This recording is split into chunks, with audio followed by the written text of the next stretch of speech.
Purihin ng Diyos sa umagang ito at sa Diyos ang kaluwalhatian ngayong umaga at Happy Father's Day sa mga tatay na nariyan at nanonood ng video ito.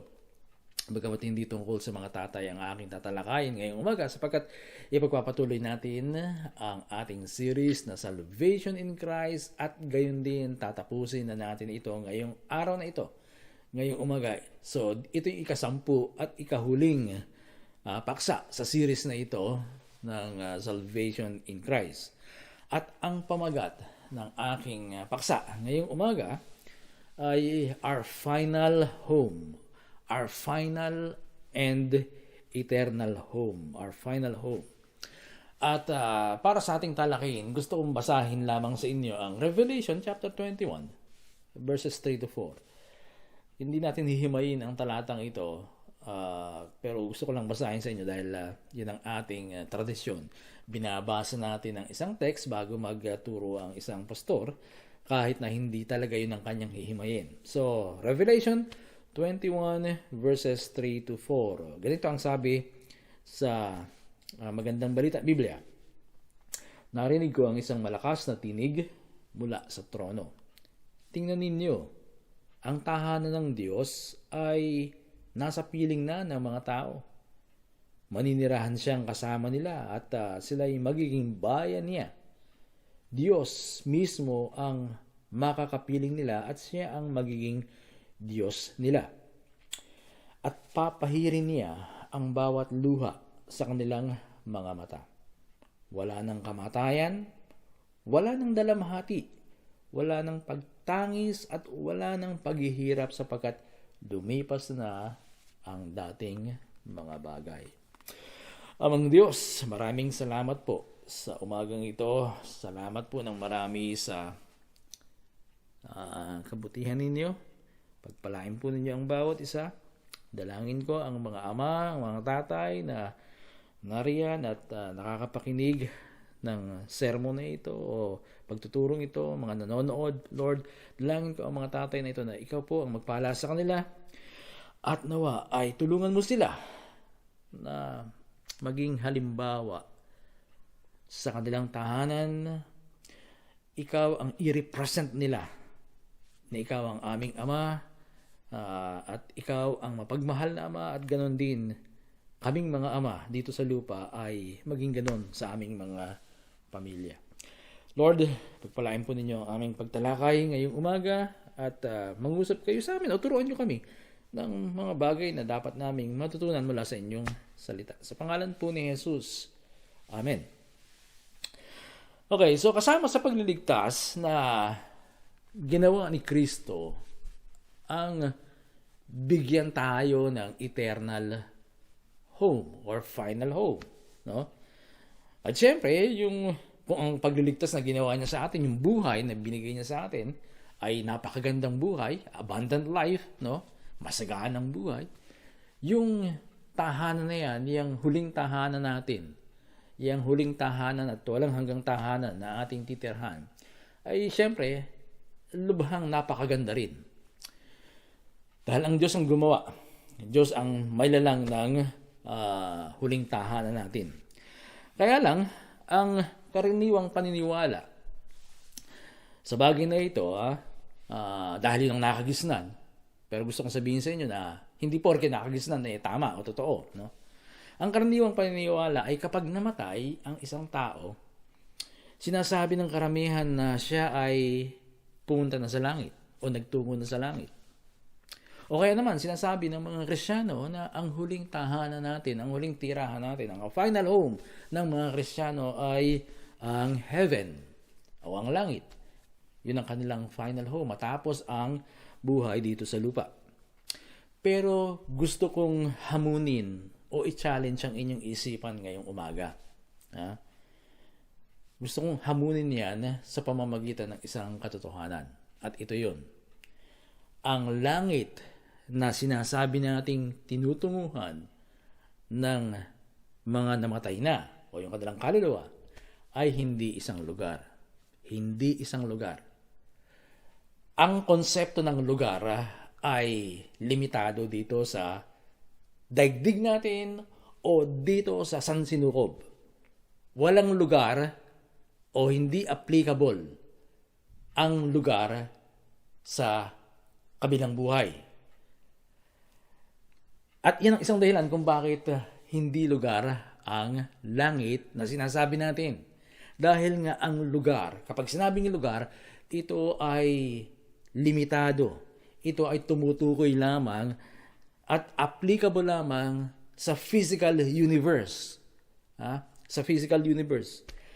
Ang tinatawag natin na langit ay hindi saklaw, hindi sakop, hindi ito napapaloob sa physical universe. Hindi ito bahagi ng physical universe o ng outer space. Kahit saan kayo magtungo dyan sa outer space, hindi nyo makikita yung langit na sinasabi natin na tinutunguhan ng mga namatay na. Sapagkat ang langit na sinasabi natin na tinutunguhan ng mga namatay ay hindi isang lugar. Ang pagkaalam natin sa langit, no, yun ang common conception natin, ay parang isang lugar na napakaganda, tulad ng isang perpekto o ganap na paraiso. Nag-i-imagine tayo, no, ng magandang paraiso at yun ang iniisip nating langit na pinupuntahan ng mga namatay na. Madalas, inilalarawan natin ang langit base sa ating earthly framework o sa ating makalupang pagbabalangkas o makalupang mentalidad na ang resulta ay isang larawan na mayroong material at physical na aspeto. Iniisip natin na ang langit na tinutunguhan ng mga kaluluwa ay mayroong magandang daan na ginto at mayroong batis. Ganyan iniisip natin ng langit.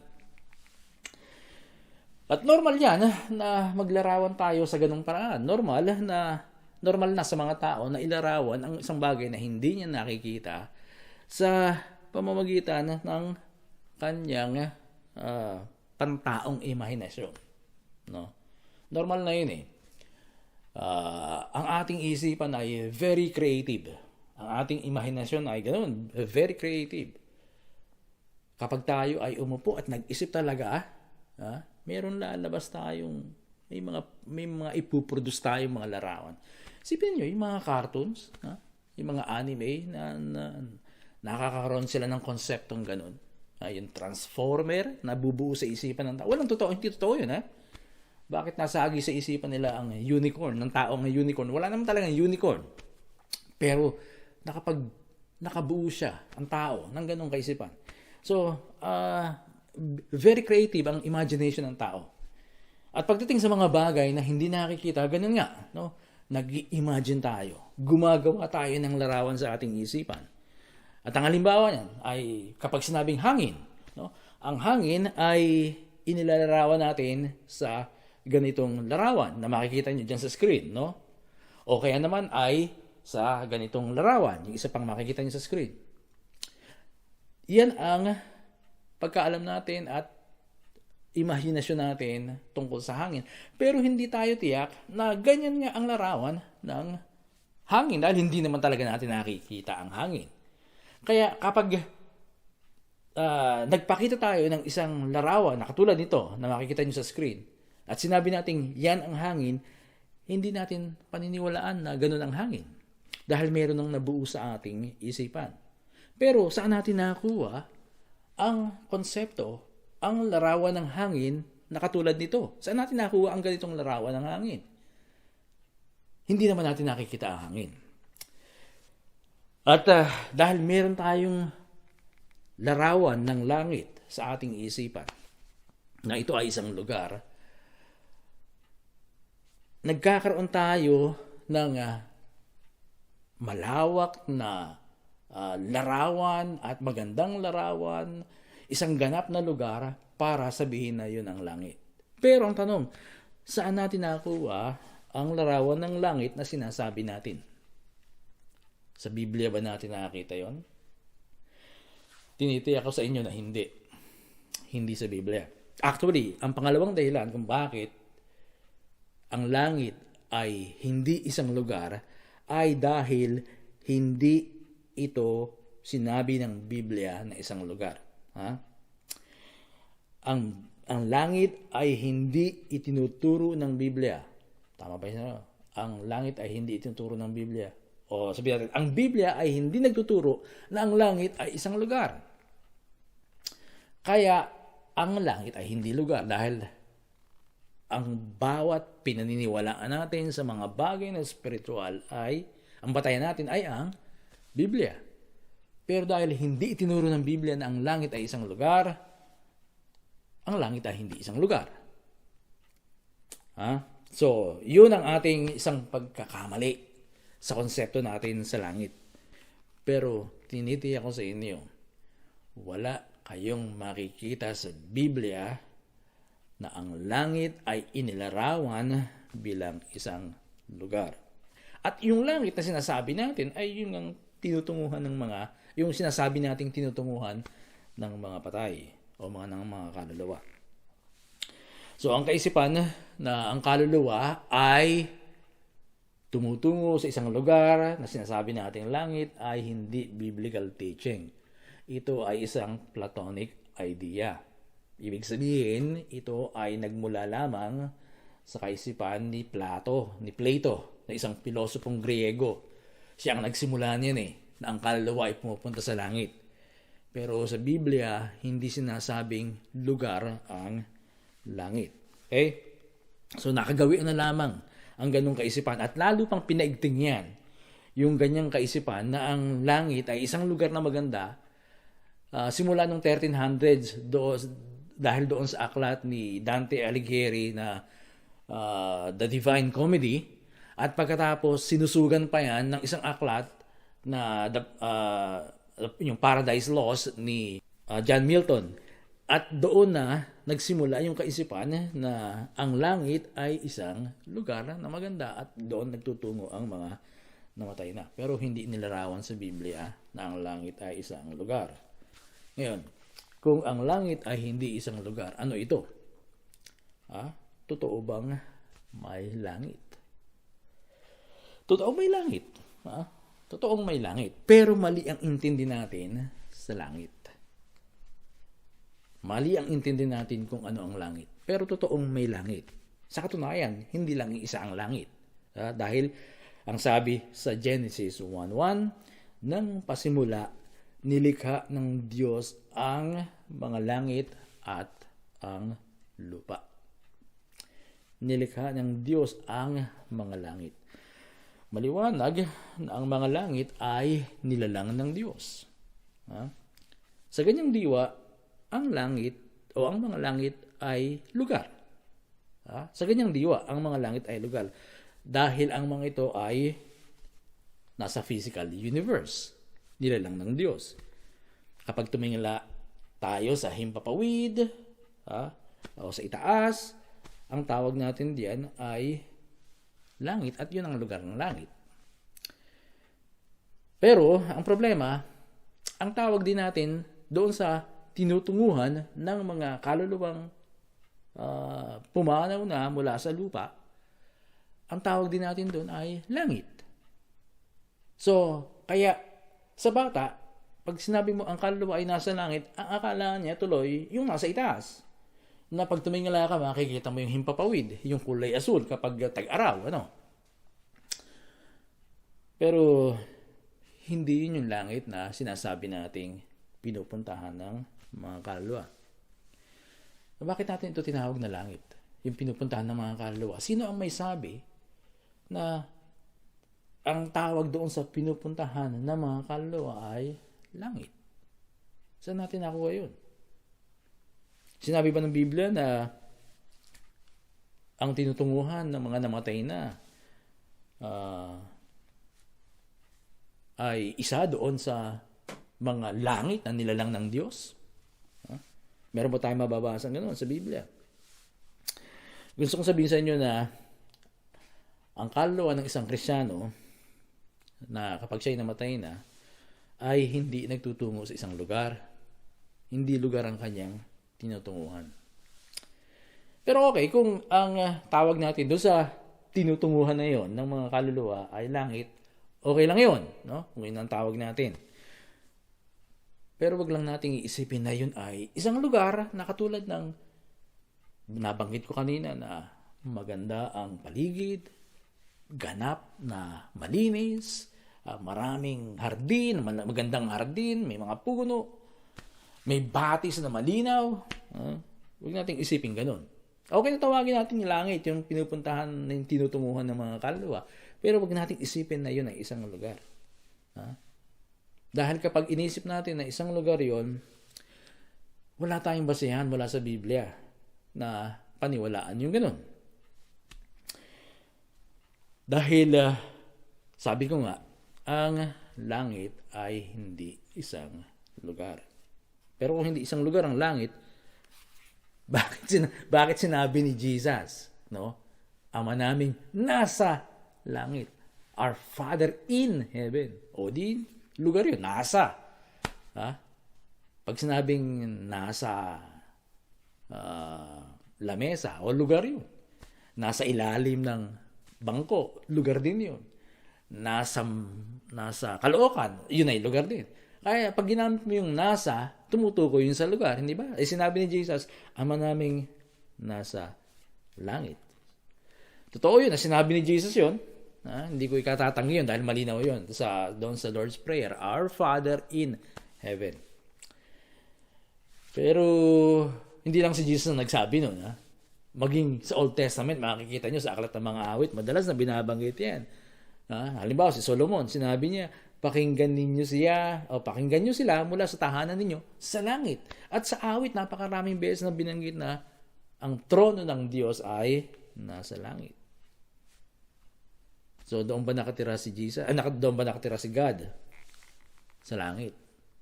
Yamang sinabi nga na Ama naming nasa langit. O ang trono ng Panginoon ay nasa langit. Ibig sabihin na doon siya nakatira. Alam niyo, bagamat mababasa natin ang mga ganyang pahayag na ang Diyos ay nasa langit, ang trono niya ay nasa langit, ang Panginoon ay nasa langit, hindi nangangahulugan niyan na doon nakatira si God. Na tulad nating mga tao na mayroong tirahan. Na tayo ay may mga tirahan na bahay, no? Si God, walang bahay, wala siyang tirahan. Dahil hindi niya kailangan yun . Dahil ang sabi nga, doon sa Genesis 1:1, in the beginning, God created the heavens. God created the heavens. Nilalang niya ang mga langit. So, paano niya magiging tirahan yun? Kung ang Diyos ay nakatira sa isa sa mga langit na ito, na kanyang nilalang, ang malaking tanong, saan siya nakatira bago niya lalangin yung mga langit? Lalabas na homeless siya, bago niya lalangin yung mga langit na ito, na kanyang tirahan. So, hindi ganoon. Hindi kailangan ni God ang tirahan. Yung mga langit na nilalang ng Diyos, hindi yun ang kanyang tirahan. At wala siyang tirahan dyan sa mga langit na nilalang niya. Dahil sabi nga, kung siya ay nakatira sa isa sa mga langit, bago niya lalangin ang mga langit, saan siya nakatira? Pero bakit nga sinabi ni Jesus, yung Our Father in heaven, Ama naming nasa langit?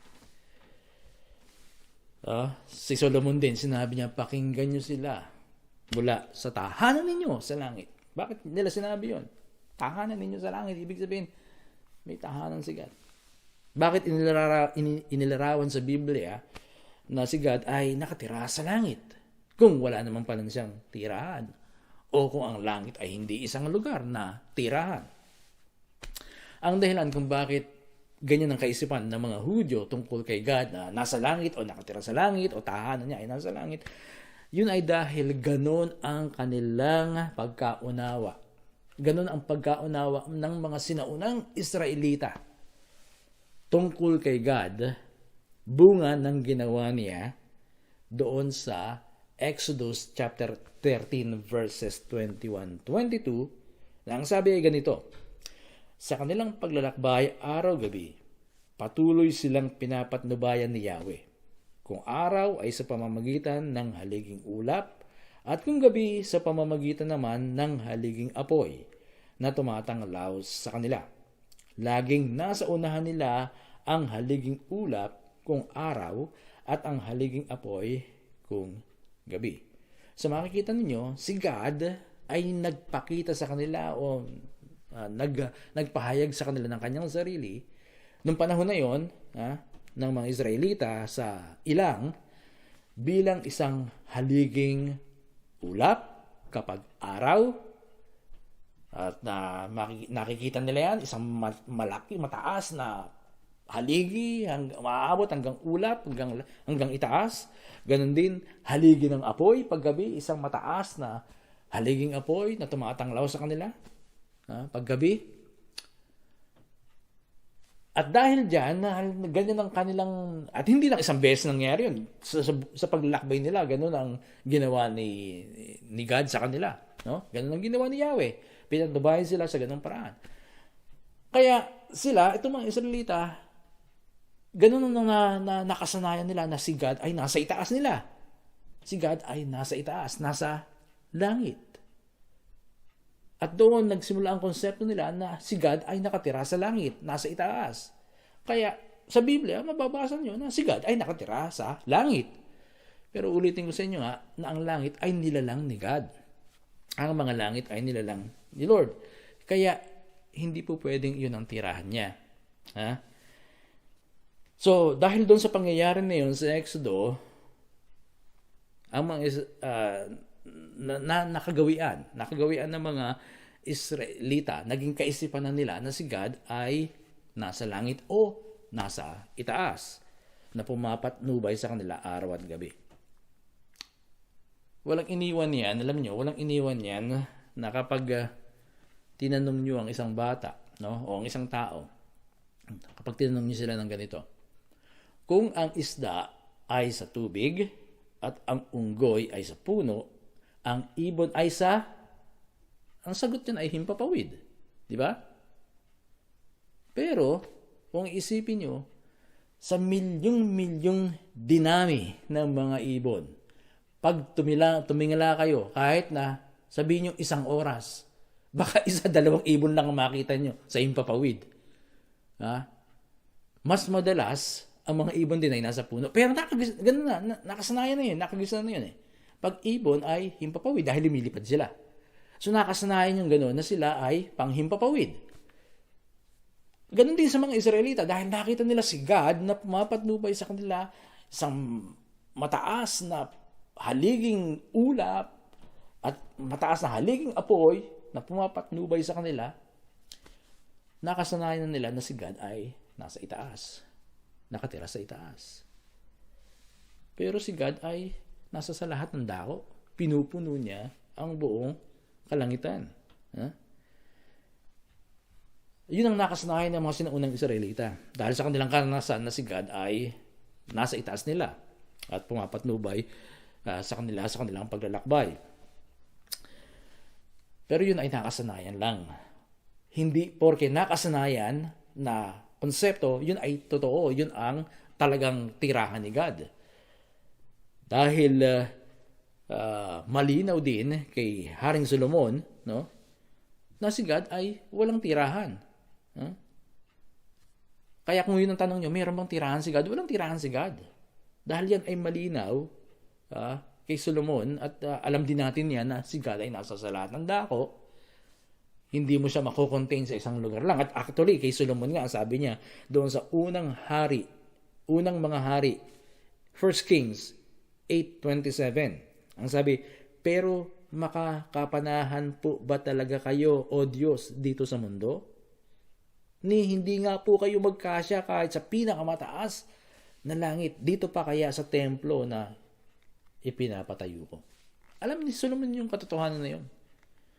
Na si God ay hindi pwedeng makontain, hindi pwedeng mailimita sa mundo, sa templo. Dahil yun ang pinakamataas na langit ay hindi magkasya. Si God, ayon na rin kay Solomon. Sa punto de vista ni Solomon, si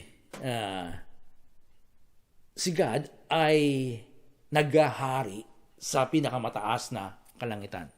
At yung pinakamataas na kalangitan sa punto de vista ni Solomon ay yung nasa itaas niya, sa langit. So alam niya na yung buong kalawakan na yun, hindi magkasya si God. Kaya hindi pwedeng si God ay mayroong tirahan. Na minsan naiisip natin na siya ay may ganun nga, may bahay o may palasyo, may kaharian. Dahil nga, ang konsepto natin minsan kapag naglalarawan tayo ng mga bagay na hindi natin nakikita, ang framework natin ay earthly framework, kung ano yung nakikita natin dito sa mundo. Kung ano yung nakikita natin sa ating paligid bilang mga tao. Sabi nga ng isang Bible teacher, what if the entirety of the space is God Himself? Paano daw kung ang yung kabuuan ng kalawakan ay si God mismo? Yung buong espasyo ng kalawakan. Pag pumunta tayo sa outer space, napakalawak. Diba? Pag tumingin nga lang kayo sa gabi, napakadaming bituin. Kapag talagang maganda ang sky, ang kalangitan, makikita nyo napakaraming bituin. Matagal na panahon na, nasa Nueva Ecija ako. Paglabas ko ng gabi, talaga nagulat ako dahil napakadaming bituin. Isipin nyo yung sukat o yung kung gaano kalaki ang isang bituin. Napakalaki ng ang araw natin ay isang uri ng bituin. At napakalaki niyan. Nagkakasa sila sa kalawakan. So, si God ay pinupunan niya ang kalawakan at maaring sobra pa. Kaya yung sinabi ng mama na yon na what if the entirety of the space is God Himself? Maaring totoo yun, Posible yun. Although maaring kulang pa. Pero posible yun. Ngayon, gusto kong sabihin sa inyo na kung ano ang sinasakupan o sinasaklawan o pinupunan ng mapagmahal at banal na presensya ni God, yun ang langit na sinasabi natin sa talakaying ito. Yun yung tinutunguhan ng mga kaluluwa. Kung ano ang sinasakupan o sinasaklawan o pinupunan ng mapagmahal at banal na presensya ni God, yun ang langit na tinutunguhan ng mga kaluluwa. In short, ang langit na sinasabi natin ay ang walang hanggan, mapagmahal at banal na presensya ni God. Yun ang langit na sinasabi natin tinutunguhan. Kung langit nga ang tawag doon, yun yung tinutunguhan ng mga kaluluwa. Hindi ito isang lugar. Hindi ito isang lugar na pwede kang magtago o magkubli sa isang sulok dahil nahihiya ka kay God. Dahil nung nabuhay ka dito sa lupa, pasaway ka. So, nasa langit ka. Doon na lang ako sa isang sulok. Hindi ganun. Hindi rin ito isang lugar na kung saan pwede kang pumasok sa isang silid at mag-celebrate ka ng birthday mo. Hindi pwede yun. So, tandaan nyo, sabi nga ng isang kanta, sa langit walang beer, paano ka mag-celebrate ang birthday mo? So, hindi pwede yun. Walang ganung lugar. Kaya yung mga mahilig mag-celebrate ng merong beer, hindi pwedeng gawin sa langit yun. At saka, paki-stop nyo na yung mga pagbati doon sa mga namatay na happy birthday in heaven, no? Alam nyo, kung taong yun, nabuhay siya ng masunurin kay God, sumusunod sa kalooban ni God, tiyak yun doon. Sa presensya ni God, masaya siya. Yun ang pagmamahal, mapagmahal, banal, at walang hanggang presence ni God. Doon pupunta ang isang namatay na Kristiyano na nagmamahal din kay Lord. So ang langit na sinasabi natin na tinutunguhan ng mga kaluluwa, hindi yun ang final home. Hindi yun ang final home kasi hindi yun ang lugar. Bagamat pwede kang mapanatag doon. Pwede kang maging, kung ikaw ay dito sa lupa, halimbawa si Dallas Willard. Marami nagsasabi talaga yung character niya is very Christ-like. Sabi nga nung iba, nung namatay si Dallas Willard, maaring it takes a few days bago ma-realize ni Dallas Willard na patay na siya dahil sa sobrang close niya kay God, sa sobrang close niya kay Christ, hindi niya na ma-distinguish kung buhay pa siya o nasa presence na siya ni Christ. No? So, halimbawa, si Dallas Willard, dahil namuhay siya ng talagang close kay God, talagang masunurin kay Kristo, pinagsumikapan niya ang maging Christ-like, no? Doon nung namatay siya, yun, nahandun siya sa presence ni Christ. Mayroong kasayahan doon. Mayroong kaaliwan doon. Mayroong joy. Talagang fullness of joy. Masayang pakiramdam. Masayang damdamin.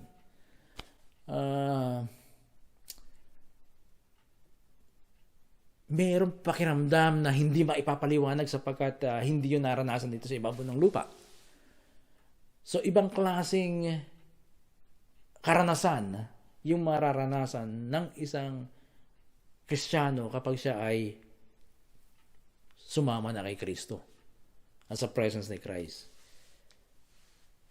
Happy siya doon. Masaya siya doon.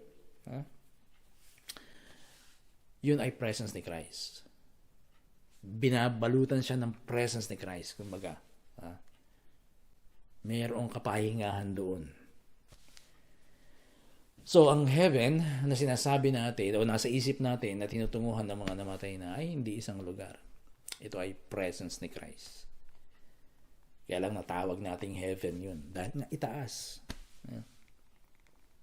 Ngayon, sa wikang Hebreo, ang salitang ginamit sa heaven ay shamayim. No? Binanggit ko lang sa inyo yan para bigyang pansin na yung paggamit sa Hebreo ay hindi heaven, kundi the heavens, mga langit. Ang ibig sabihin ng shamayim ay the heavens. Ito ay laging plural o pangmaramihan. Pero minsan, isinasalin ito na singular, na pang-isahan lang, heaven. Pero kung susundin ang wikang Hebreo, ito ay laging the heavens o mga langit. In the beginning, God created the heavens. At yan ang dahilan kung bakit sa kaisipang Hudyo, ang paniniwala nila ay marami ang langit. Sa isang artikulo sa NRSB Cultural Background Study Bible, ayon sa artikulong iyan, iba-iba raw ang pananaw ng mga Hudyo, lalo na mga Jewish scholars, no? Sa kung ilan ang langit. Iba-iba yung pananaw nila kung ilan ang langit. Ang sabi, yung mga sinaunang pagtantya, kung ilan ang langit, ito ay mula 3 hanggang 365 na langit. Bagamat ang karaniwang pananaw daw ay mayroong 3 at 7 langit. Yan, kung babasahin nyo yung 2 Corinthians 12, 1-4, makikita nyo na si Pablo ay binanggit yung third heaven, yung ikatlong langit, no, yung paraiso. At sinasabi rin sa paglipas ng 1,000 taon mula noong Second Temple, nag-develop pa, pinaunlad pa ng mga Hudyong scholar, Jewish scholar, naglahad pa sila ng higit na paliwanag tungkol sa kanilang pananaw o paniniwala tungkol sa langit o sa mga langit. At makikita niyo yan, pinost ko yan sa Facebook, sa yung chart, kung papaano at kung ano-ano yung mga langit na pinaniniwalaan ng mga Hudyo. No, hindi ko na ipapaliwanag, kaya nilagay ko nga doon sa Facebook para makita niyo yung heavens in Judaism, yung first, second, third, fourth hanggang seventh heaven. At merong mga ruler, merong mga namamahala dyan sa mga langit na yan na pinaniniwalaan ng mga Hudyo. Halimbawa, doon sa first heaven, ang tawag nila ay Vilon or Arafel. Ang namamahala sa langit na yan ay si Gabriel, si Arkanghel Gabriel. Doon sa second heaven, na ang tawag nila ay Rakia, ang namamahala naman ay si Rafael. Hanggang doon sa ikapitong langit na ang namamahala naman ay si Kasiel. So, ang mga yan ay kaisipang Hudyo. No, yung pitong langit, hindi nga lang mga Hudyo ang naniniwala sa pitong langit. Ang mga Muslim at ang mga Hindu ay naniniwala din na mayroong pitong langit. Pero, ito ay mga kaisipan lamang ng mga Hudyo, Muslim at Hindu. Hindi ito ang tinuturo ng Biblia. At kung ito man ay totoong pitong langit, dahil sabi nga ang paniniwala noon, na matandang paniniwala ng mga Hudyo, mayroong 3 hanggang 365 langit. Sabihin natin na kahit ganong karami ang langit, ang lahat ng langit na yan ay nilalang ng Diyos. At kung ang mga ito ay nilalang ng Diyos, hindi pwedeng ito ang maging tirahan ng Diyos sapagkat ito yung mga nilalang lang ng Diyos. Sabi ko nga kanina, kung nilalang ng Diyos ang mga ito at siya ay nakatira sa isa sa mga ito, saan siya nakatira bago nilalangin yung mga langit na ito? So, sa mga katwid, hindi natin dapat itulad ang Diyos sa ating mga tao na mayroong tirahan. Totoo na mayroong mga taong walang tirahan, yung mga homeless. Pero, hindi kailangan ng Diyos, hindi kailangan ni God ang tirahan na katulad nating mga tao dahil siya ay nasa sa lahat ng dako. Pinupuno niya ang buong kalupaan, kalangitan, at ang outer space, ang universe, ang buong kalawakan. At maaaring higit pa, sobra pa. Kaya kapag namatay tayo, hindi tayo tutungo sa isang lugar na tinatawag nating langit. Sa halip, kapag tayo ay pumanaw na sa mundong ito, ang presensya ni Jesus ang magiging pansamantalang tahanan ng ating mga kaluluwa. Na doon ay paninariwain ni Jesus ang ating mga kaluluwa at bibigyan ni Jesus ng perfect rest o ganap na kapahingahan ng ating mga kaluluwa hanggang sa tayo ay muling buhayin at bigyan na ng bagong katawan. At kapag tayo ay muli nang binuhay at nabigyan na ng bagong katawan, ang ating final home, ang ating final and eternal home ay ang bagong langit at bagong lupa. Yung bagong lupa actually, the new earth, yun ang ating magiging final and eternal home. Basahin ulit natin yung Revelation 21. Ang sabi sa verse 1, pagkatapos nito, nakita ko ang isang bagong langit at isang bagong lupa. Wala na ang dating langit at lupa. Wala na rin ang dagat. At nakita ko ang banal na lungsod, ang bagong Jerusalem na bumababa mula sa langit, buhat sa Diyos, gaya ng isang babaeng ikakasal. Siya ay nakabihis at nakahanda sa pagsalubong sa kanyang mapapangasawa. Narinig ko ang isang malakas na tinig mula sa trono. Tingnan ninyo, ang tahanan ng Diyos ay nasa piling na ng mga tao. Maninirahan siyang kasama nila at sila'y magiging bayan niya. Diyos mismo ang makakapiling nila at siya ang magiging Diyos nila. At papahirin niya ang bawat luha sa kanilang mga mata. Wala ng kamatayan, dalamhati, pagtangis at paghihirap sapagkat lumipas na ang dating mga bagay. So, yan ang ating final home. Yung bagong lupa. The new earth na babaguhin ni Kristo. Sabi sa verse 5, pagkatapos ay sinabi ng nakaupo sa trono, pagbasdan ninyo, ginagawa kong bago ang lahat ng bagay. At sinabi niya sa akin, isulat mo sapagkat maasahan at totoo ang mga salitang ito. So, binanggit dito sa Revelation 21, yung ating final home. Yung New Earth, na ang pinaka-capital city ay ang Holy City, ang New Jerusalem. At binanggit din dito sa Revelation 21, yung New Jerusalem, yung sukat ng New Jerusalem. Ang sinabi dito na ang New Jerusalem ay may sukat na 2,400 kilometers. 2,400 kilometro ang sukat, ang haba, at ganun din ang lapad, at ganun din ang taas. So, ganun kahaba yung 2,400 kilometro. Alam niyo, mula Okinawa, Japan, nakikita niyo sa mapa, hanggang General Santos City sa Mindanao, sa dulo ng Mindanao, meron lamang sukat na 2,240 kilometers. 2,240 kilometro mula Okinawa, Japan hanggang General Santos City. Yun ang air distance. Pag diniretso yun ang distansya. 2,240. Pero dahil kung land ang pag-uusapan, yung i-consider natin yung pagiging spherical ng Earth, no? Siguro nasa 2,400. Maaaring umabot ng 2,400. So, ganun ang halos haba ng New Jerusalem, yung capital city ng New Earth. Yung Holy City. Mula Okinawa, Japan hanggang General Santos. Ganong kalaki ba ang Jerusalem ngayon? Yung ngayong Jerusalem, ganong kalaki?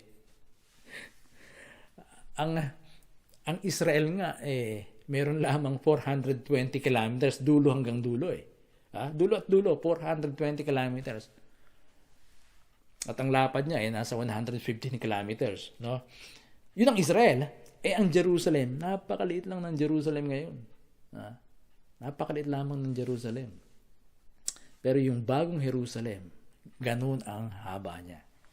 Mula Okinawa, Japan hanggang General Santos City sa dulo ng Mindanao. Pinalaki ni God yung capital city, yung Holy City. Dahil maraming pupunta ng maraming tao ang makakapasok sa bagong lupa, doon sa eternal home na yan. Maraming gustong i-enjoy si God. So, mali ang kaisipan na ang kaluluwa ay pupunta sa langit kapag namatay na. Mali yung ganong kaisipan. At doon siya titira habang panahon, forever and ever. Mali yun. Hindi tayo pupunta sa langit at yun ang magiging eternal home natin. Mali yun. Sa halip, si God ang pupunta sa bagong lupa para manirahan sa piling ng tao. Pansinin niyo uli yung verse 3 at 4. Narinig ko ang isang malakas na tinig mula sa trono. Tingnan ninyo, ang tahanan ng Diyos ay nasa piling na ng mga tao. Maninirahan siyang kasama nila at sila'y magiging bayan niya. Diyos mismo ang makakapiling nila at siya ang magiging Diyos nila. At papahirin niya ang bawat luha sa kanilang mga mata. Wala nang kamatayan, wala nang dalamhati, wala nang pagtangis, at wala nang paghihirap sapagkat lumipas na ang dating mga bagay. Ito ang final and eternal home na ginawa ni Jesus para sa atin. Ito yung sinasabi niya na ipaghahanda ko kayo ng lugar at pagkatapos babalik ako at kakasamahan ko kayo. Ito yung lugar na yon, yung New Jerusalem. Ito yung ating final home. Ito ang ating eternal home. Isang lugar na napakaganda. Pag binasa niyo yung Revelation 21 hanggang 22, dalawang chapters, basahin niyo, makikita niyo yung maliit na description. At yan ang ating magiging huling tahanan at walang hanggang tahanan. Tayo manalangin. Lord, salamat po sa inihaanda mo para sa amin. We are looking forward to that place called the New Earth. At nais namin na makasama ka doon. Sapagkat tunay nga, Lord, ang sabi mo, mananahan ka, titira ka doon kasama namin. Lord, nagpupuri kami sapagkat alam namin na napakaganda ang araw na yon dahil yun ay buhat sa iyo at ikaw ang lumalang ng bagong langit at bagong lupa. Kaya naman, Panginoon, sa umagang ito, patuloy mong i-encourage ang aming mga puso na manatili sa iyo, manatiling nananampalataya hanggang huli sa iyo, Panginoon. Salamat po. Sa pangalan ni Jesus. Amen at Amen.